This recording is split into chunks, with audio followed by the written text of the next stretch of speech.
आदाब, यह है समय न्यूज नेटवर्क और आप देख रहे हैं आलमी समय। मैं हूं सैयद फैसल अली। आज तकरार के नए एपिसोड में मेरे साथ आम आदमी पार्टी के नेता विनोद कुमार बिन्नी जी मौजूद हैं। बिन्नी जी जब से सरकार बनी है कहीं ना कहीं किसी न किसी कारण से चर्चा में हैं और यूं कहा जाए तो पूरे तौर पे जो नेतृत्व है आम आदमी पार्टी की जो लीडरशिप है उससे नाराज चल रहे हैं। बिन्नी जी आपका स्वागत है। सबसे पहले आपसे जानना चाहेंगे बिन्नी जी कि सारी दुनिया ने जब अरविंद केजरीवाल और आम आदमी पार्टी को बधाई दी, आपको भी बधाइयां दी गई, लेकिन आप खुश नहीं दिखे, नाराज दिखे, क्या कारण है आप शुरू से नाराज हैं? दरअसल मुझे लगता है कि हम लोगों को बधाई लेने के लिए हम लोग नहीं आए। ना कोई मुख्यमंत्री बनने आया, ना एमएलए बनने आया, ना कोई मंत्री बनने आया। हमारा सब लोगों का मकसद था कि हम व्यवस्था बदलना चाहते थे। हमारा ये प्रण था कि हम उस दिन खुशी मनाएंगे जिस दिन अन्ना जी वाला जन लोकपाल इस दिल्ली में पारित हो जाएगा। हम उस दिन खुशी मनाएंगे जिस दिन महिलाओं के लिए कमांडो फोर्स बन जाएगी। उस दिन खुशी मनाएंगे जब लोगों को बिजली पानी सस्ती मिलेगी। हम उस दिन खुशी मनाएंगे जिस दिन लोग भ्रष्टाचारियों को जेल के अंदर पहुंचा दिया जाएगा। हमने कभी ये तय नहीं किया था कि हम मंत्री बनने के बाद खुशी मनाएंगे, मुख्यमंत्री बनने के बाद खुशी मनाएंगे। लेकिन बदलाव हुआ चीजों में, लोगों को लगा कि हम मंत्री हो गए हैं, मुख्यमंत्री हो गए, एमएलए हो गए, तो इन सब चीजों को याद दिलाने के लिए मुझे उन्हें याद दिलाना पड़ा। आपने लेकिन ये लगता है कि आप मंत्री नहीं बने इसलिए आप ना खुश हैं? नहीं, ये बेकार की बात है। 24 दिसंबर की आप अगर स्टेटमेंट देखें, अरविंद केजरीवाल जी ने खुद कहा कि विनोद कुमार बिन्नी मेरे पास आए थे, उन्होंने स्वयं मुझे आके मना किया कि मुझे मंत्री नहीं बनना है। नहीं, उन्होंने ये भी कहा कि आप मंत्री पद के लिए पहले आए, बाद में आप लोकसभा इलेक्शन लड़ना चाहते थे और वो नहीं मिलने के कारण आप नाराज। अरविंद जी का एक बहुत बड़ी क्वालिटी क्या है कि वो जो इनके अनुरूप चलता है वो बहुत अच्छा इंसान है। जो उनके खिलाफ बोल चलाता है या मुद्दों की बात करता है या उनके विचारों में भिन्नता आ जाती है तो उसे देशद्रोही बताना शुरू कर देते हैं, उसे स्वार्थी बताना शुरू कर देते हैं, उसे लालची बताना शुरू कर देते हैं। वो उनकी बहुत पुरानी खूबी है। सब मतलब आप ये कहना चाह रहे हैं कि आप सच बोल रहे हैं और अरविंद केजरीवाल झूठ बोल रहे हैं? नहीं, आप अपने हिसाब से कह सकते हैं, लेकिन मैं जो बातें कह रहा हूँ बिल्कुल सत्य कह रहा हूँ। उसमें अरविंद के सामने पूरे देश ने देखा है 24 तारीख का स्टेटमेंट। आप अपने टेलीविजन माध्यम से देखिए, न्यूज चैनल, तमाम न्यूज चैनल्स पे चला है, तो सब पूरे देश ने देखा है। पूरा देश बोल रहा है कि मुझे ज्यादा बोलने की आवश्यकता नहीं है इसमें। लेकिन बिन्नी जी जब आम आदमी पार्टी के बारे में आप बात कर रहे हैं कि वो आए थे व्यवस्था परिवर्तन के लिए, तो आप भी जानते हैं, आप तो पब्लिक लाइफ में हैं कि एक दिन में व्यवस्था परिवर्तित नहीं हो सकती है, एक दिन में कोई चेंज नहीं आ सकता ओवरनाइट। तो इतना जल्दी, एक महीना भी नहीं हुआ है आपकी सरकार को बने, आप ये चाह रहे हैं कि एक दिन में सब कुछ चेंज हो जाए? कहीं ऐसा तो नहीं कि और भी कुछ कारण है जो आप बताना नहीं चाह रहे? दिल्ली की जनता को हमने प्रॉमिस किया कि 15 दिन के अंदर अन्ना जी वाला जन लोकपाल हम दिल्ली में पारित कर देंगे। ये दिल्ली की जनता ने तो नहीं कहा आपसे कि आप 15 दिन रखिए, ना मैंने कहा, ये तो पार्टी की पॉलिसी थी। पार्टी ने कहा हम 15 दिन में अन्ना जी वाला जन लोकपाल पारित करेंगे। आपने 29 दिसंबर उसके लिए डेट फिक्स की। आप चलो माना आपकी सरकार 14 दिसंबर को न बन के 28 दिसंबर को बनी, तो आपको 13 जनवरी को ये पारित कर देना चाहिए था। इसकी मतलब दिल्ली का मुख्यमंत्री अगर कोई स्टेटमेंट दे रहा है और उसका कोई मायने नहीं है क्या? लोग इंतजार नहीं करेंगे, सवाल नहीं पूछेंगे क्या? आपने जो भी डिसीजन लिए वो सारे गलत लिए हैं, क्योंकि आपने बिजली पे जो डिसीजन लिया, जो पानी पे डिसीजन लिया, वो सब कहीं ना कहीं आपकी मंशा पे डाउट करते हैं। आपने कहा दिल्ली की जनता को 700 लीटर पानी हम फ्री देंगे। कभी किसी मंच से किसी भी प्रचार सामग्री में ये नहीं कहा गया कि 701 लीटर होने के बाद पूरे पानी के पैसे ले जाएंगे, वो भी प्लस 10% सरचार्ज के साथ। आपने मैनिफेस्टो में लिख दिया बहुत चतुराई से। आप ये कह रहे हैं कि अरविंद केजरीवाल जी ने दिखाया कुछ और दिया कुछ, बल्कि एक तरह से ये कहिए कि अगर 701 लीटर हो गया तो 10% का सरचार्ज भी देना पड़ेगा। कि जनता दिल्ली की जो ठगी जा रही है, 500 लीटर देते, 200 लीटर देते। मेरा सीधा सवाल, आपको ये लग रहा है कि वो जनता को ठगने की, जनता को गुमराह करने की बात कर रहे हैं? बिल्कुल, पानी के मुद्दे पे दिल्ली की जनता के साथ धोखा हुआ है। मैंने तो तमाम चैनल्स के माध्यम से, आपके माध्यम से भी कहता हूं मैं हमेशा कि इसमें आप दिल्ली की जनता की राय लीजिए। दिल्ली की जनता कहीं ना कहीं ठगा महसूस कर रही है अपने इस मुद्दे पे अपने आप को।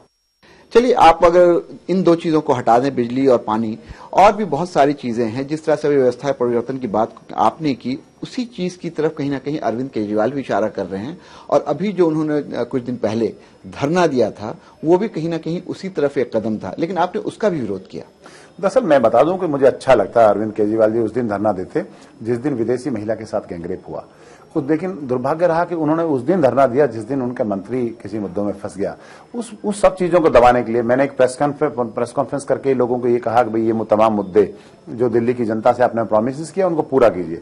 वो लोग जो पिछले 10 दिन से सचिवालय के बाहर वो शिक्षक जिनको आपने प्रॉमिस किया था कि हम जैसी सरकार में आएंगे आपके तुरंत अनियमित लोगों को नियमित कर देंगे, वो तमाम ऐसे मुद्दे दिल्ली में हावी थे, उन सबसे कहीं ना कहीं ध्यान हटाने का प्रयास था।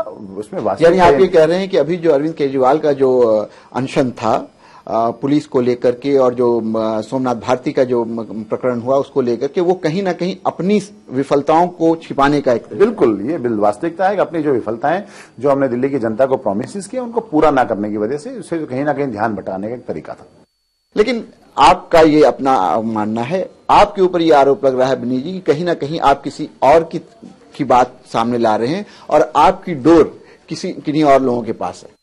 नहीं, उस दिन मेरी डोर कहां थी जब अरविंद केजरीवाल 200 सभाओं में से 190 सभाओं चलिए मैं आपसे स्पष्ट बात पूछता हूं कि क्या विनोद कुमार बिन्नी भारतीय जनता पार्टी के इशारे पे ये सब कुछ कर रहे हैं? आपके चैनल के माध्यम से मैं बता दूं कि जिसको मैं भगवान को साक्षी मानकर मैं बताता हूं बात कि मेरा ना किसी भारतीय जनता पार्टी के आदमी से कभी बात हुई है, ना उनका मेरे पीछे उनका कोई रोल है, ना कांग्रेस के किसी आदमी से मेरा रोल है। ये मेरी अंतरात्मा की आवाज है कि हमने जब भी टाइम मोड़, मैंने जब भी जो प्रोग्राम करता हूं, मैं अगर 10 बजे घर से निकलता हूं तो मैं प्रयास रहता है कि मैं 10 बजे तमाम मीटिंग्स में अगर मैंने कहा है कि मैं 2:15 में पहुंचूंगा तो 2:15 में पहुंचा हूं। मेरा हमेशा प्राथमिकता रही है, समय बहुत बड़ी चीज है। आप या तो समय न दो, समय देते हो समय बंद कार्य करो। दिल्ली की जनता को मूर्ख ना बनाओ। आपने अगर अन्ना जी वाला आंदोलन जन लोकपाल आपने 15 दिन का वादा किया तो 15 दिन में पूरा करो। आपने 700 लीटर पानी अगर आपने कहा है कि बिना शर्त बिना कंडीशन हर घर को देंगे तो दीजिए। इसमें कंडीशन कहां से आ गई? 701 के बाद हम पूरा पानी के पैसे लेंगे। 701 लीटर हो जाए 1 लीटर के पैसे लो, 25 लीटर हो जाए 25 के लो। आप 700 नहीं दे सकते लोगों को, हम 500 दे सकते हैं, 250 दे सकते हैं, इतना देंगे, इसके बाद पैसे लेंगे। ऐसी नीति पाइए। आप दोहरी नीति क्यों अपना रही है? ये कहीं ना कहीं शक पैदा करते हैं। आपका ये कहना है कि अरविंद केजरीवाल की जो नीति है उसमें कहीं ना कहीं कुछ गड़बड़ी है और वो कुछ कह रहे हैं और कर कुछ और रहे हैं। लेकिन इसके साथ साथ ये भी मानिए कि आज उन्होंने कुछ अनाउंस किया है कि जन लोकपाल जल्दी लाने वाले हैं। दूसरी बात यह कि सोमनाथ भारती पे भी अब कार्रवाई करने की बात हो रही है। तीसरी बात यह कि पूरा जो प्रकरण जिस तरह से हुआ है, जो हालात पूरे आए हैं, क्या ऐसा नहीं लगता है कि आम आदमी पार्टी जिन वादों के साथ आई और वो पूरा नहीं कर पा रही है? एक और दूसरी बात यह कि आम आदमी पार्टी पर अब ये आरोप लग रहा है कि ये लोग सिर्फ प्रोटेस्ट कर सकते हैं, गवर्नेंस इनके बस का नहीं है। सरकार चलाना अरविंद केजरीवाल और उनके लोगों का काम नहीं, और नहीं कर सकते हैं, हर चीज के लिए प्रोटेस्ट करते हैं। आपको क्या लगता है? सर मुझे लगता है कि सारे गुण हर आदमी में नहीं हो सकते हैं। यानी आप भी ये कह रहे हैं कि अरविंद केजरीवाल सरकार नहीं चला सकते? मुझे जैसा कि पिछले 15-20 दिन में देखा तो ये महसूस हो रहा है कहीं ना कहीं अनुभव का अभाव है। इनके पास अच्छा आंदोलन तो कर सकते हैं, अच्छा विरोध प्रदर्शन तो कर सकते हैं, लेकिन अच्छी सरकार चला पाएंगे इसमें अब कहीं शंका पैदा होने से लगी है। उनको लगने लगा एक अच्छा, दिल्ली की जनता ने आपको इसलिए सत्ता दी कि आप अच्छा एक प्रशासन देंगे, एक अच्छा शासन देंगे। अब लोग दिल्ली की जनता को जो प्रॉमिसेस किए उनको बहुत तरीके से, अच्छी तरीके से आप उसको पूरा करेंगे। दिल्ली की जनता ने थोड़ी कहा आप भी फिर आंदोलन करेंगे जीतने के बाद भी, फिर इसी तरह मोड़ में आ जाएंगे। तो लोगों को कहीं आश्चर्य हुआ और इसी का परिणाम यह हुआ कि दिल्ली की जनता को बार बार आह्वान करने के बाद उन्होंने तमाम चैनल के माध्यम से लोगों को कहा आप आइए जंतर मंतर उस पे, रेल भवन पे, और आप आइए राजपथ पे, लेकिन उसके बाद कोई नहीं पहुंचा। उससे लगता है कि जनता कहीं ना कहीं जो प्रशासन चाहती थी उससे कहीं नाराज है। वो एक उम्मीद करती थी कि अच्छा शासन, अच्छा प्रशासन दिल्ली में अरविंद केजरीवाल के नेतृत्व में, आम आदमी पार्टी के नेतृत्व में हमें मिलेगा, लेकिन वो नहीं मिला। यानी आप ये कह रहे हैं कि अरविंद केजरीवाल को अनुभव की कमी है। एक दो चीजें और है बिन्नी जी जिसके कारण बहुत ज्यादा आप लोगों के ऊपर तनकीद हो रही है, आप लोगों की कहीं ना कहीं क्रिटिसिज्म हो रही है, आप लोगों की नीतियों को लेकर के। अब प्रशांत भूषण साहब ने जिस तरह का बयान कश्मीर को लेकर के दिया और फिर सोमनाथ भारती ने जिस तरह का बयान औरतों को लेकर के दिया, ठीक है वो युगांडा की औरतें हैं, लेकिन कहीं ना कहीं औरतों का सम्मान करना हमारे समाज का एक बहुत बड़ी जिम्मेदारी है। आपको क्या लगता है जो चीज सोमनाथ भारती ने की, क्या एक मंत्री के लिए उचित था कि रात में इस तरह से जाकर के कहीं औरतों के घर में रेड करने के लिए पुलिस को प्रेशर दे? दरअसल अच्छा है कि अगर आप जागरूक हैं और आपको लगता है कहीं कुछ गलत काम हो रहा है तो आपको जरूर पुलिस के पास जाना चाहिए, लेकिन पुलिस से शिकायत करने के बाद आपका काम खत्म हो जाता है। अगर उस पर आप पुलिस कार्रवाई नहीं करती है तो उसके लिए तमाम कानून में व्यवस्थाएं हैं। आप अगर वो काम नहीं करता है तो उसके उच्च अधिकारी से शिकायत करें, फिर आप लेफ्टिनेंट गवर्नर से करें, मुख्यमंत्री से करें, गृह मंत्री से करें, तमाम व्यवस्थाएं हैं हमारे। लेकिन ये अधिकार आपको किसी ने नहीं दिया कि आप जबरदस्ती किसी के घर में चले जाएं। नियम है कि 6 बजे के बाद आप किसी महिला को ले जाकर जांच नहीं करा सकते हैं। ये तमाम कानून हम सब लोगों ने, आप लोगों ने बैठ के बनाए। अगर आपको लगता है कि कानून ठीक नहीं है तो आप इस कानून में बदलाव कर लीजिए, आप अपने हिसाब से उसको मोड़ लीजिए, लेकिन संविधान की कसम खा के संविधान का मजाक उड़ाना, संविधान का उल्लंघन करना बेकाल से बहुत गंदी बात है, अच्छी बात नहीं है। आपको लगना चाहिए कि आपने जिस संविधान की कसम खाई है उसका पूरा निर्वाह कीजिए, सच्चाई और ईमानदारी से कीजिए। जब लोग आपको बिन्नी जी, यहाँ पे समय हो गया है ब्रेक का। ब्रेक के बाद वापस आएंगे तो बात करेंगे संविधान की चर्चा की है बिन्नी जी ने। इसी का एक केस भी हुआ है अरविंद केजरीवाल के ऊपर दिल्ली में कि उन्होंने संविधान की जो कसम खाई है वो गलत खाई और उसको संविधान को कहीं ना कहीं उन्होंने चोट पहुंचाई। ब्रेक से जब वापस लौटेंगे तो बिन्नी जी से जानना चाहेंगे कि क्या ये सही है जो केस उनके ऊपर हुआ है, क्या ये धाराएं उनके ऊपर लगानी चाहिए। लेते हैं एक ब्रेक।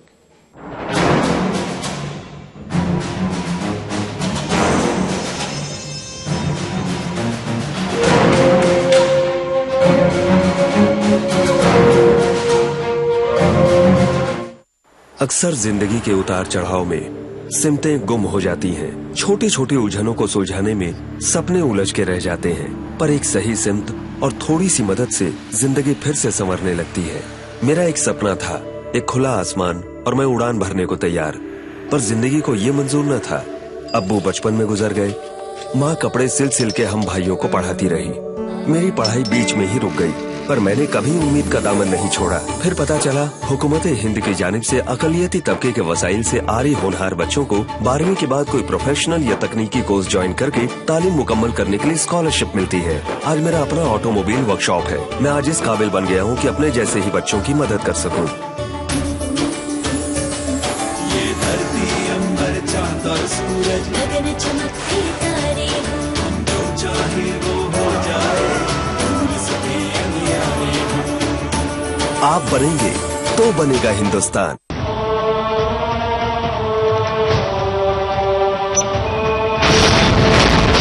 साला बोलता है हिंदुस्तान इसका मुल्क नहीं है। अरे तुम लोगों को मर के भी 2 गज जमीन यही मिलती है। मैं हूँ सिया, ढूंढ रही हूँ अपनी सासू माँ में अपनी माँ।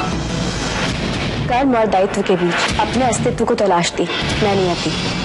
मैं लामिन की फैमिली, मेरा एक ही मिशन, जीतना है अपनी सास का मन। अलग सोच है इनकी, अलग है राहें, लेकिन जुड़े हैं ये सभी एक रिश्ते से।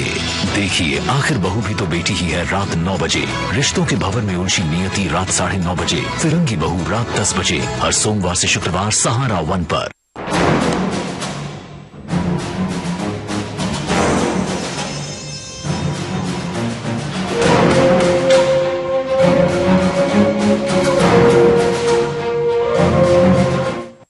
ब्रेक के बाद आपका एक बार फिर खैर मकदम है। हम बात कर रहे हैं विनोद कुमार बिन्नी से। बिन्नी जी बता रहे थे कि अरविंद केजरीवाल ने संविधान की शपथ ली थी, कसम खाई थी, ओथ लिया था, लेकिन उसके बावजूद वो बहुत सारी चीजें ऐसी कर रही हैं जो उन्हें नहीं करनी चाहिए थी। बिन्नी जी, एक केस हुआ है कि संविधान की धारा का उल्लंघन किया है अरविंद केजरीवाल में। एक इलेक्टेड चीफ मिनिस्टर होने के बावजूद उन्होंने 26 जनवरी के हवाले से जो बात कही और उसके बाद धारा 144 का उल्लंघन उन्होंने किया, उसको वायलेट किया। आपको क्या लगता है, ये उचित किया? दरअसल मुख्यमंत्री से लोग उम्मीद करते हैं कि वो हमें ऐसी चीजें सिखाएगा जिससे कि हम अपने जीवन में उसको धारण करेंगे। अगर मुख्यमंत्री और तमाम चुने हुए लोग, ऐसे जनप्रतिनिधि जिनसे जनता को सीख मिलती है और जनता को सीख लेनी चाहिए, अगर वही नियमों का उल्लंघन करेंगे तो मुश्किल होगी लॉ एंड ऑर्डर में उसको मेंटेन करने में। तो क्योंकि बहुत सारे लोग आपसे प्रेरणा लेते हैं, बहुत सारे लोग आपसे सीख ले रहे होते हैं उस समय। तो अगर आप ही इस तरह का रवैया रखेंगे तो लोग जनता से क्या उम्मीद रखेंगे? आपने गणतंत्र दिवस के बारे में इतना हल्का कमेंट्स कर दिया, ऐसे गणतंत्र दिवस क्या होता है, 26 जनवरी क्या होती है। तो ये कम से कम देश की भावनाओं से जुड़ी हुई चीजें, आपको इस तरह के कमेंट्स नहीं करने चाहिए। आपको भावनाओं की कदर करनी चाहिए। और मैंने तो कहा, अगर उनको ये लगता है कि मुझसे गलती हुई है और किसी कमेंट मैंने किसी भाव में या किसी चीज में गलत स्टेटमेंट दी, उसमें देश की जनता से माफी भी मांगनी चाहिए। आदमी माफी मांगने से छोटा नहीं होता, बड़ा होता है, उसका व्यक्तित्व बढ़ता है, लोग उसकी सराहना करते हैं। लेकिन आप अहंकार में कोई बात कहेंगे तो लोग उसकी निंदा करेंगे, जिसकी वजह से आपको भी नुकसान होगा, पार्टी से भी नुकसान होगा और बाकी लोगों को भी नुकसान होगा। ऐसा नहीं करना चाहिए, मुझे लगता है। आपकी सरकार बनी, आप लोग जब जीत के आए तो मात्र 28 सीट आपके पास थी। जो सबसे बड़ी पार्टी थी वो सरकार नहीं बना पाई, आपने कांग्रेस की मदद से सरकार बनाई। मेरा सवाल यह है कि मैंने भी अरविंद केजरीवाल जी से चुनाव से पहले बात किया था, उन्होंने बहुत खुलकर कहा था कि ना मैं सपोर्ट लूंगा ना सपोर्ट दूंगा, लेकिन आज हकीकत यह है कि उन्होंने उसी पार्टी से सपोर्ट लिया जिसके विरोध में उन्होंने चुनाव लड़े। तो ये पूरी चीज को आप कैसे देखते हैं? क्या ये सैद्धांतिक रूप में सही था कि जिसके विरुद्ध आपने इलेक्शन लड़ा और हमेशा ये कहते रहे सारे प्लेटफॉर्म से कि मैं सपोर्ट नहीं लूंगा, आज उससे समर्थन ले रहे हैं? एक दूसरी बात यह कि अगर आप समर्थन ले रहे हैं तो फिर उसी के नेतृत्व के खिलाफ, उसी के लीडरशिप के खिलाफ आप हर जगह फिर ये भी कह रहे हैं कि मैं सबको जेल भेजूंगा। तो कहीं ना कहीं उनकी जो नीति है वो कहीं आपको नहीं लगता कि कहीं वो बहुत ज्यादा कंफ्यूज हैं? देखो, 2 चीजें हैं इसमें। अरविंद का ये कहना कि मैं समर्थन लूंगा नहीं दूंगा, लेकिन अरविंद का इतिहास बताता है, अरविंद जी ने जितना भी है पिछले दिनों बातें कही हैं उससे एक स्पष्ट चीज स्पष्ट होती है। उन्होंने कहा, ये अगर मैं लाइन यूज करने के लिए यूज करूं कि जो मैं कहता हूं बिल्कुल नहीं करूंगा वो मैं जरूर करता हूं, और जो मैं कहता हूं करूंगा वो बिल्कुल नहीं करता हूं। ये बिल्कुल गलत ना होगा। पूरा इतिहास पिछले बताता है कि उन्होंने अन्ना जी को। आप यानी ये कहना चाहते हैं कि अरविंद केजरीवाल की कहनी और कथनी में फर्क है? ये मैंने स्पष्ट कहा है, क्योंकि मैं बता देता हूं आपको पॉइंट टू पॉइंट। उन्होंने कहा मैं अन्ना जी को कभी नहीं छोड़ूंगा, उन्होंने अन्ना जी को छोड़ा। उन्होंने तमाम पूरे देश के सामने आंदोलन के टाइम में कहा था कि मैं सक्रिय राजनीति में कभी नहीं आऊंगा, मैं पॉलिटिकल पार्टी नहीं बनाऊंगा, मैं कभी चुनाव नहीं लड़ूंगा। उन्होंने पार्टी बनाई, चुनाव लड़ा और सक्रिय राजनीति में आए। उसके बाद उन्होंने तमाम मंचों पे कहा कि ना मैं किसी पार्टी के साथ समर्थन लूंगा ना दूंगा। उन्होंने समर्थन लिया और उन्होंने उसके बाद कहा कि मैं विधानसभा के बाद लोकसभा चुनाव नहीं लड़ूंगा। आज पूरा देश देख रहा है वो लोकसभा चुनाव लड़ने की तैयारी कर रहे हैं। उन्होंने ये तमाम जितने वादे, पानी, बिजली, इसको लेकर जितने प्रॉमिस किए कि मैं करूंगा, सब मुझे लगता है कुछ नहीं करने वाले। तो ये जो वास्तविकता बदलती है, उनका पुराना इतिहास बताते हैं कि वो जो कहते हैं वो बिल्कुल नहीं करते, जो कहते हैं कि नहीं करूंगा वो जरूर करते हैं। ऐसा उनके पिछले। विनय जी, आपने कहा कि अब तैयारी चल रही है आम आदमी पार्टी में लोकसभा के इलेक्शन को लेकर के। आपको क्या लगता है कि आम आदमी पार्टी जो अभी जिस हालत में है वो लोकसभा इलेक्शन में कोई अपना इम्पैक्ट बना पाएगी दिल्ली के बाहर? दरअसल अगर आप दिल्ली की जनता को अपने दिए हुए प्रॉमिसेस अगर आप पूरा करते हैं तो दिल्ली की जनता आपको सर पे रखेगी। पूरे देश की समय 2 महीने का है सिर्फ आपके पास, लेकिन अगर आप दिए हुए वादे अगर भूल जाएंगे, दिए हुए प्रॉमिसेस पूरे नहीं करेंगे तो जनता कैसे? जनता को किसी व्यक्ति विशेष से प्रेम नहीं है। जनता ने हमेशा जिसने उसकी हित की बात की है, जिसने उसके हितों की रक्षा की है, जिसने अच्छी पॉलिसीज बनाई, उसको सर पे बैठा के रखा है। लेकिन उन तमाम लोगों को उन्होंने दरकिनार कर दिया जिन लोगों ने झूठे वादे किए। तो वही मुझे लगता है कि आपके ऊपर डिपेंड है, आप आगे जाना चाहते हैं, पीछे जाना चाहते हैं। लेकिन आज ये वास्तविकता है कि पिछले 2 दिन जो धरना हुआ उससे आम आदमी पार्टी का ग्राफ बहुत नीचे गिरा है। लोगों को लगा कि भाई आम मुख्यमंत्री को इस तरह की चीजें नहीं करनी चाहिए थी, क्योंकि वो संविधान की कसम खा के एक अच्छा प्रशासन देने की बात करता है। अगर वो संविधान की कसम खा के कानून व्यवस्था तोड़ेगा, कानून के खिलाफ काम करेगा, तो कम से कम लोगों में नेगेटिव मैसेज आएगा। वो गया है पिछले दिनों। लेकिन ये बताइए विनय जी, ठीक है, जहां तक कानून तोड़ने की बात है किसी को नहीं करना चाहिए, चाहे वो चीफ मिनिस्टर हो या प्राइम मिनिस्टर हो। लेकिन जिस तरह से आम आदमी पार्टी राजनीति में आई, पॉलिटिक्स में आई, उसने एक इतिहास रचा। उसी तरह से अगर देखा जाए तो उसका एक डायमेंशन ये भी है कि चीफ मिनिस्टर दिल्ली का सड़कों पे सो रहा है, तो उसका भी एक मैसेज तो जरूर अच्छा गया कि कम से कम चीफ मिनिस्टर भी अपने को कहीं असहाय, अपने को हेल्पलेस महसूस कर रहा है। और दूसरा ये कि एक चीफ मिनिस्टर ऐसा भी है जो जनता के लिए सड़क पे सो रहा है। आप इस एंगल को क्यों नहीं देख रहे? मैं आपको बता दूं कि आप अपने मंत्री को बचाने के लिए और 2 पुलिस वालों के ट्रांसफर कराने के लिए आप पूरी रात नहीं, वो तो ये कह रहे हैं कि मैं इस बात को हाईलाइट करना चाहता था कि दिल्ली की पुलिस दिल्ली के चीफ मिनिस्टर के अंडर में नहीं। दिल्ली में 126 लोगों की मृत्यु हो गई सेंटर्स के कारण, सर्दी के कारण। आपको उनकी भी चिंता करनी चाहिए थी। अगर आप महिला सुरक्षा को लेकर इतने चिंतित थे तो आपको पहले, क्योंकि विदेशी महिलाओं के साथ गैंगरेप हुआ, उस पर पूरा देश, पूरी दिल्ली शर्मसार हुई, उस पर आपको इतनी गंभीरता दिखानी चाहिए थी। आपको अगर 2 पुलिस वालों के ट्रांसफर कराने के लिए पूरी रात रोड पे सोना पड़ा तो आपके लिए, उन लोगों के लिए भी रोड पे मैं ये पूछ रहा हूँ, ये नई और अच्छी पहल है या बुरी पहल है? मैं इसको अच्छी पहल नहीं मानता हूँ। मुख्यमंत्री को कभी शोभा नहीं देता कि वो इतना 2 पुलिस वालों के मुख्यमंत्री जो है एयर कंडीशन कमरे में रहे। नहीं, मैं नहीं कहता। मैं कहता हूं कि एयर कंडीशन नहीं रहे, लेकिन वो ऐसे रोड पे, क्योंकि मैं कल 2-3 दिन पहले अभी आपके चैनल के माध्यम से देख रहा था कि एक हॉलीवुड और एक बॉलीवुड की एक्टर्स हैं हमारे यहाँ जो काफी फेमस नाम भी है, तो उन्होंने काफी कमेंट्स किए हैं कि भाई वो उनकी व्यवहार कैसा है, आप क्या करना चाहते हैं, क्या दिखाना चाहते हैं, ये तो कम से कम बताइए ना वास्तविकता। आपके सोने से आप जब, मुझे लगता है कल भारतीय जनता पार्टी के लोग वहां लेफ्टिनेंट गवर्नर से मिलने गए तो उन्होंने कहा कि वो तो मैं ऑलरेडी छुट्टी पे थे दोनों लोग। तो फिर आपने ये क्यों किया? भाई वो ऑलरेडी पहले छुट्टी पे थे दोनों पुलिसकर्मी, और आप उसको दिखाने का प्रयास कर रहे हैं। तो ये बात हो रही है कांग्रेस की जो सरकार है, वो कांग्रेस पार्टी और आम आदमी पार्टी की लीडरशिप कहीं ना कहीं दोनों मिलकर के जनता को बेवकूफ बना रहे हैं। ये लग तो ऐसी रहा है, मुझे ऐसा लग रहा है कि जो पिछले दिनों घटित हुआ है और बिना मांगे आपको समर्थन मिला है, और आप उसकी आज उन तमाम लोगों की जांच कराने को तैयार नहीं है जिन लोगों ने आपको समर्थन दिया। आपने पूरी दिल्ली को तमाम ऑटोज के पीछे लिखा, ये मुख्यमंत्री का चेहरा, उसके नीचे भ्रष्टाचारी, इनको दिया वोट तो होता रहेगा, बलात्कार, तमाम ऐसे शब्द आपने यूज किए। उसके बाद आपकी प्राथमिकता कहां चली गई? आपकी प्राथमिकता हो गई सरकार चलाना। आप अपनी प्राथमिकता में भूल गए कि आपने दिल्ली की जनता को प्रॉमिस किया था कि हम आते ही पहले दिन भ्रष्टाचारियों के खिलाफ जांच शुरू करेंगे और 6 महीने के अंदर तिहाड़ जेल के अंदर भेजा जाएगा। तो आपकी वो प्राथमिकता गायब हो गई। इससे कहीं ना कहीं डाउट होता है, संशय होता है। मुद्दा उठाया है बिन्नी जी। पहले चुनाव से पहले 370 पेज की चार्जशीट शीला दीक्षित के खिलाफ लेकर के अरविंद केजरीवाल हर जगह जाते थे और बता रहे थे कि उनके पास ये सारे चार्जेस हैं। अभी भी आप पार्टी में हैं, चुनाव के बाद भी जब सरकार बन रही थी, तो क्या उस पर कभी कोई बातचीत होते हुए आपने सुना कि इस चार्जशीट पे अब कार्रवाई करना है? देखो, इस पे कभी चर्चा नहीं हुई है, और 370 पेज की जो रिपोर्ट थी उस पर कभी चर्चा नहीं हुई। हमने तो मंच के माध्यम से अरविंद भाई को लहराते हुए देखा कि ये मेरे पास डॉक्यूमेंट्स हैं और ये तमाम चीजें हैं, इनके खिलाफ हम कार्रवाई करेंगे। लेकिन उसकी कली उस दिन खुली जिस दिन विपक्ष के नेता हर्षवर्धन से पहले हाउस की मीटिंग में अरविंद भाई ये मांगते हुए पाए गए कि आपके पास अगर शीला दीक्षित के खिलाफ कोई भ्रष्टाचार के आरोप है तो आप दीजिए, मैं जांच करूंगा। उस दिन हमें डाउट। तो इसका मतलब तो आप ये कह रहे हैं कि आप लोगों के पास कोई सबूत नहीं था, शीला दीक्षित के खिलाफ, आपने उनके ऊपर ऐसे ही आरोप लगाए? इस बात से ये पुष्टि होती है अगर आपके पास सबूत सबूत है। आप बड़ी बात कर रहे हैं, इसलिए कि आज भी आप आम आदमी पार्टी के नेता हैं और आपने भी आरोप लगाया है, तो इसका मतलब कि जितने आरोप लगाए गए शीला दीक्षित पे, चाहे आपके जरिए लगे हों या अरविंद केजरीवाल के जरिए लगे हों, वो पूरे के पूरे निराधार थे और बेबुनियाद थे। जिस दिन विपक्ष के नेता ने कहा कि आपने भ्रष्टाचारियों के खिलाफ कार्रवाई क्यों नहीं शुरू करते हैं, उस दिन आपने विपक्ष के नेता से कहा कि आपके पास कोई प्रूफ है तो मुझे दीजिए, मैं उसकी जांच करूंगा, मैं उसकी जांच कराता हूं। आप ये भूल गए कि आपने पूरी दिल्ली की जनता को ये कहा, बार बार कहा कि मेरे पास इतने पेपर्स की रिपोर्ट्स हैं, मैं ये भ्रष्टाचारी है, इन्होंने कॉमनवेल्थ में घोटाला किया, इन्होंने बिजली कंपनियों से घोटाला किया, तमाम आपने उदाहरण दिए। इसका मतलब आपने कहीं ना कहीं झूठ बोला है दिल्ली की जनता से। मेरी साहब, आपको यहाँ पर रोकना पड़ेगा, समय हो गया एक ब्रेक का। ब्रेक के बाद वापस आएंगे तो इसी चर्चा पर बातचीत जारी रहेगी। लेते हैं एक ब्रेक।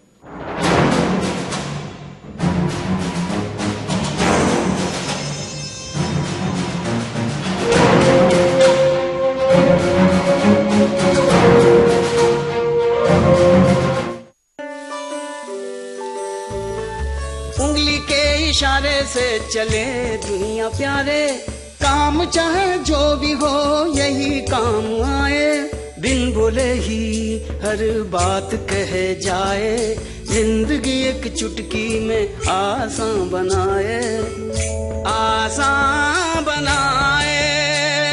दिल में जो है वो ये बताए, तेरी मेरी सबकी जरूरत ये पूरी कर जाए। हम समझते हैं इस उंगली के इशारे को, इसलिए हम लाए हैं जन सेवा आपकी उंगली के इशारे पर।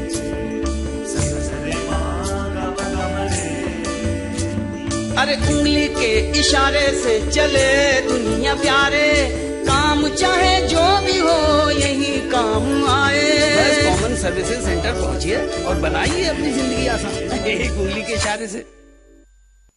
ओम नमो भगवते वासुदेवाय। कुबेर को नीचा दिखाने के लिए विष्णु के वरदान से धनाक्ष ने पाया बहुमूल्य रत्नों पर अधिकार। अब मैं इन रत्नों की शक्ति के द्वारा संसार में धन का देवता बनूंगा। जय जय जय बजरंग बली। सोमवार से शुक्रवार रात 8:30 बजे सहारा वन पर। जमहूरियत के फैसले में अहम है आपकी राय। पहली बार एसएमएस के जरिए कीजिए ओपिनियन पोल। एसएमएस से दीजिए जवाब। खुशकिस्मत शुरका को मिलेंगे तोहफे। एसएमएस ओपिनियन पोल के लिए हमारा तीसरा सवाल है, वोट देते वक्त आपके लिए कौन सा इशू अहम होगा? अगर हमारे सवाल का जवाब आपके हिसाब से बदउनवानी है तो टाइप करें ए, महंगाई है तो बी और बेरोजगारी है तो सी। हमारे सवाल का जवाब देने के लिए टाइप करें आम AAM स्पेस अपनी राय ए, बी या सी और भेज दें 59090 पर। कट्टर सोच नहीं, युवा जोश। मैं हसीबा अमीन, राहुल गांधी जी की इस युवा सोच से जुड़ी एक युवा कांग्रेस कार्यकर्ता। हर हाथ शक्ति, हर हाथ तरक्की।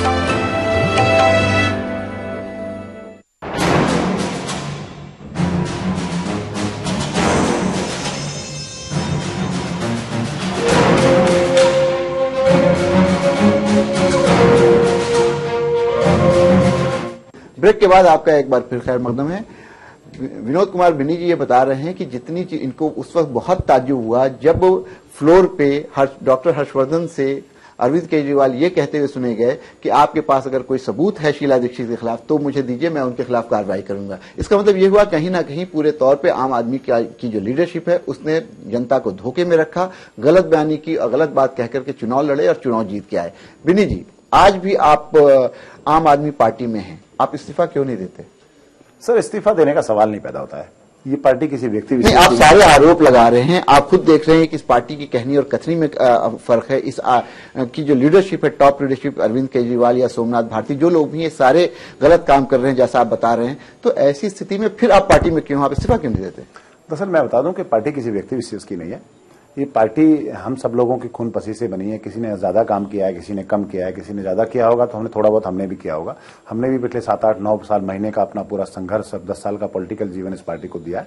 और ये किसी को लेकिन ये आरोप आप पे लगता है विनोद कुमार बिनी जी कि आपकी पहचान जो बनी पूरे तौर पे, ठीक है, आप पहले भी चुनाव लड़ चुके हैं, जीते भी हैं पार्षद का, लेकिन आपकी जो पूरी पहचान बनी और आप विधायक बने वो आम आदमी के रथ पे सवार हो। मैं आपको जानकारी के लिए बता दूं कि मैं इससे पहले 2 बार इंडिपेंडेंट जीता हुआ पार्षद हूं। मैं किसी पॉलिटिकल विधायक की बात कर रहा हूं, मैं पार्षद की बात कर रहा हूं। मेरा और इस पार्टी को मैं वो व्यक्ति हूं जिन्होंने पहली बार एक जीता हुआ जनप्रतिनिधि दिया। और अरविंद केजरीवाल जी को आपको जानकारी बता दूं, अगर उन्होंने टेलीविजन चैनल पे अगर 20 इंटरव्यूज किए होंगे 1 to 1, तो 20 के 20 इंटरव्यूज में विनोद कुमार बिन्नी की स्वराज की जो धारणा है, जो मैंने अपने यहाँ इम्प्लीमेंट किया है, अपने यहाँ जो लोगों को स्वराज का सपना दिखाया, उन तमाम मंचों पे उन्होंने मेरा नाम लिया है। अगर दिल्ली में 200 सभाएं की हैं तो 200 सभाओं में से 190 सभाओं में पूरी दिल्ली की जनता बताया कि विनोद कुमार बिन्नी हमारे यहाँ पार्षद हैं जिन्होंने स्वराज अपने यहाँ लागू कर रखा है, ऐसी व्यवस्था पूरी दिल्ली को देंगे। तो आप कैसे कहते हैं कि भाई मेरा योगदान नहीं है? इसमें योगदान है। आप कहीं ना कहीं अपने मुद्दों से भाग रहे हैं। हमारा प्राथमिकता ये नहीं है कि हम इस पार्टी को छोड़े उसमें चले जाएं, उसमें छोड़े उसमें चले जाएं। और मुझे लगता है कि जो आदमी गलत काम कर रहा है उसको जागरूक करें, उसको बताएं कि आप अपने मत से भटक गए, अपने मकसद से भटक गए। आप उन मकसद से ये आपने कहा कि मुद्दों से भटक गए हैं, लेकिन अभी आपके खिलाफ शो कॉज नोटिस भी पार्टी ने जारी की है और ये माना जा रहा है, जो हम लोगों की बातचीत हो रही है, कि आने वाले समय में आप अगर खुद से पार्टी नहीं छोड़ेंगे तो पार्टी आपको निलंबित कर देगी। ऐसी स्थिति में विनोद कुमार बिन्नी का राजनीतिक करियर क्या होगा? दरअसल अगर मुझे बहुत मतलब आश्चर्य भी होगा और देश की जनता को भी जवाब देना होगा अगर ऐसी कार्रवाई करते हैं लोग, क्योंकि मैंने अपनी कार्रवाई तो आप पे शुरू हो गई है। कार्रवाई होना शुरू होना दोनों में बहुत फर्क है, क्योंकि 10-10 घंटे की मीटिंग के बाद भी उस निष्कर्ष पे नहीं पहुंचा जा रहा क्या करना है। तो मैं आपको बता दूं कि ये वास्तविकता है कि मैंने ना उनको गाली दी है, ना मैं उनके साथ दुर्व्यवहार किया है। मैंने सिर्फ वो बातें जो दिल्ली की जनता को अपने बार बार याद दिलाई, उनको आपको याद दिलाने का काम किया है। अगर वो याद दिलाना अनुशासनहीनता है तो विनोद कुमार बिन्नी साल में 365 दिन ऐसा अनुशासनहीनता को करेगा और आप उसके बाद जो कार्रवाई करना चाहे आप करें। लेकिन उसके बाद मैं पार्टी अगर मेरे साथ अनुशासनहीनता की कार्रवाई करती है तो मेरे पास जितने भी ऑप्शंस, चाहे कोर्ट से लेकर जितनी भी चीजें होंगी, मैं उनके खिलाफ उसमें लड़ाई भी लड़ूंगा। ऐसे मुझे इतनी जल्दी से मतलब आप ये कहना चाह रहे हैं कि आप स्वेच्छा से आप रिजाइन नहीं कीजिएगा और अगर आपके ऊपर कोई अनुशासन की कार्रवाई होती है, डिसिप्लिनरी एक्शन होता है, तो आप उसके विरुद्ध लड़ाई लड़िएगा, यानी आप उसके बावजूद आम आदमी पार्टी में बने रहने की पूरी कोशिश कीजिएगा। जी, मजबूरी क्या है? कोई मजबूरी नहीं है, ये मेरे अपने स्वभाव की लड़ाई है। और मैं किसी के कहने से मुझे पार्टी से निकाल जाए, मैं गुनाह करूं, मुझे 4 बार निकाल दो आप। जब मैंने प्रेस कॉन्फ्रेंस की थी तो मैंने पूरी दिल्ली की जनता से तमाम चैनल के माध्यम से जो मैं लोगों को बात कही थी, अगर मेरे मुद्दे गलत हैं तो आप रायशुमारी करा लीजिए पूरी दिल्ली में, तो मैं रिजाइन कर दूंगा। अगर रायशुमारी के बाद अगर नेगेटिव रिजल्ट अरविंद केजरीवाल के खिलाफ आता तो अरविंद भाई को रिजल्ट करना चाहिए। और आपको चैनल के माध्यम से बता दूं कि 4 चैनल्स ने उस दौरान रायशुमारी कराई और 85 से 87% लोगों ने मेरे समर्थन में वोट किया। विनोद कुमार मुद्दी के ठीक है, विनोद कुमार बिन्नी जो है वो बिल्कुल सही बात कर रहे हैं, उसके मुद्दे ठीक है। और 15% लोगों ने कहा अरविंद केजरीवाल ठीक है। आपने सही कहा बिन्नी जी। ये भी हम लोगों को सुनने में आ रहा है कि आपकी जो पार्टी की जो लीडरशिप है उसमें भी आपको लेकर के विभाजन है। कुछ लोग आपके समर्थन में आज भी हैं और कुछ लोग आपके विरोधी हैं। मैं ये जानना चाहूंगा कि आपको क्या लगता है कि आपके घोर विरोधी कौन कौन है उसमें? दरअसल मैं किसी व्यक्ति विशेष पे नहीं जाना चाहूंगा, लेकिन जो मेरा विरोध करते हैं इस मुद्दे पे, तो उनको दिल्ली की जनता को ये बताना होगा कि मेरा विरोध किस बात पे है। मैंने 9 महीने इसको सींचा है और आपको पूरी सब चीजें की हैं और मैंने तमाम जिम्मेदारियां जो पार्टी ने मुझे दी मैं उसको बखूबी निभाया है। इसके बाद भी आप जनता के मुद्दे उठाना, अगर आपकी नजर में कानून मतलब अनुशासनहीनता है तो आपकी मानसिकता कहां जा रही है? आपकी प्राथमिकता क्या पार्टी चलाना है? आपकी प्राथमिकता मुख्यमंत्री बनना है क्या? आपकी प्राथमिकता किसी को एमएलए और एमपी बनाना है? आपकी प्राथमिकता दिल्ली की जनता के मुद्दे जो आपने तमाम मुद्दों पे दिल्ली की जनता को प्रोमिस कर रखे हैं। आपने एक ऐसा सपना दिल्ली की जनता को दिखा रखा है जिसपे लोगों ने आपको वोट दिया, आप उससे भाग नहीं सकते हैं, वो आपको बार बार याद रखना पड़ेगा। बिन्नी जी, आपकी पार्टी के एक नेता है कुमार विश्वास जी, जो कमर कस चुके हैं राहुल गांधी के खिलाफ चुनाव लड़ने के लिए, लेकिन उनके बारे में हर 2-3 दिन के बाद कुछ न कुछ उनको लेकर कंट्रोवर्सीज होती रहती हैं, कोई ना कोई तनाजा होता है, कोई ना कोई विवाद होता है। आपने भी उनके साथ राजनीतिक कैरियर भी देखा और साथ में भी रहे। आपको क्या लगता है जिस तरह की वीडियो क्लिपिंग्स उनकी अब सामने आ रही है, जब भी उन्होंने कहा हो, जिस संदर्भ में भी कहा हो, जिस मायने में भी, क्या उस तरह के बयान चाहे वो केरला की नर्सों को लेकर के हो या किसी धर्मगुरु को लेकर के हो, क्या ये उचित है? दरअसल मैं बता दूं, मुझे लगता है किसी पॉलिटिकल मंच पे या कहीं ऐसे मंच पे उन्होंने कमेंट्स नहीं किए हैं। उनका एक प्रोफेशन है कि वो कवि हैं। नहीं, ये उचित है। मैं आपको बता दूं, वो एक कवि हैं और कवि को हमेशा चुटकुले सुनाना, लोगों को मनोरंजन करना एक प्राथमिकता रहती है और कोशिश भी करता है। लेकिन इसमें एक बड़ी बात है कि अगर किसी भी चीज से, चाहे मजाक में कही गई चीज से किसी को, अगर किसी की भावनाओं को ठेस पहुंचता है तो कुमार भाई की जिम्मेदारी बनती है कि वो नैतिक रूप से उस पर माफी मांगे और अपनी कम से कम इस बात को कहें कि भाई अगर किसी भी रूप में किसी को मेरी वजह से ठेस पहुंची, ठीक है आप प्रोफेशन है आपका, आप कविताएं पढ़ते हैं, आप मनोरंजन करते हैं लोगों का, लेकिन आपकी किसी बात से भी अगर ठेस पहुंचे तो आपको माफी मांगनी चाहिए। माफी मांगने से आदमी बड़ा होता है, छोटा नहीं होता है कभी भी। आपसे एक आखिरी सवाल, 2014 का इलेक्शन आने वाला है और ये माना जा रहा है बिन्नी जी दिल्ली से चुनाव लड़ रहे हैं लोकसभा का। किस क्षेत्र से, कौन सी पार्टी से? ना मेरी पार्टी है आम आदमी पार्टी, कोई सवाल नहीं पैदा होता कौन सी पार्टी से। और बात रही लोकसभा चुनाव लड़ने की, तो मेरी कोई इच्छा भी लोकसभा चुनाव लड़ने की नहीं थी। और नहीं थी यानी अब है? नहीं, कभी पहले भी नहीं थी, अभी भी नहीं है। और पार्टी का अगर आदेश होता है, मैं लक्ष्मीनगर से विधानसभा भी नहीं लड़ना चाहता। देखिए पार्टी का तो यह है कि पार्टी ने एक चीज डिसाइड कर ली है, आम आदमी पार्टी ने, कि सिटिंग एमएलए को एमपी का इलेक्शन नहीं लड़वाएंगे।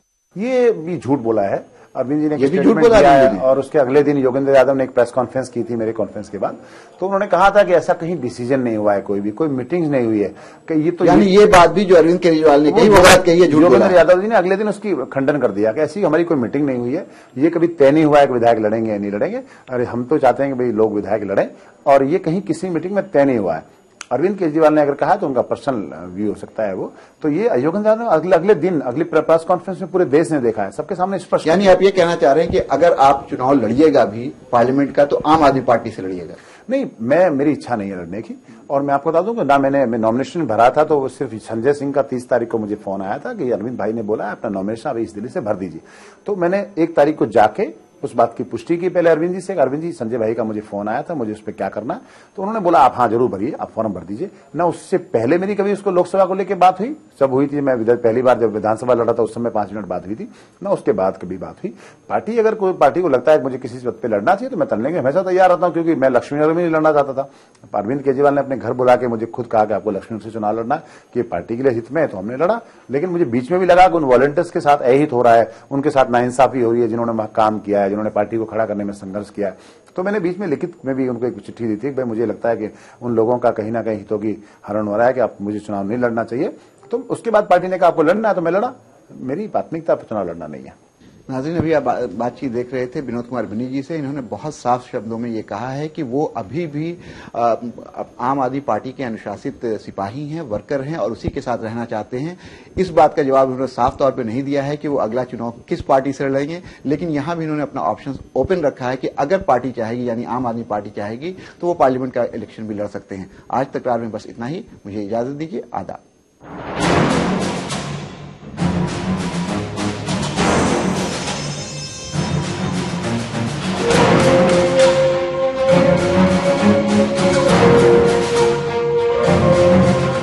आलमी समय के खास प्रोग्राम आपकी आवाज में आपका खैर मकदम है।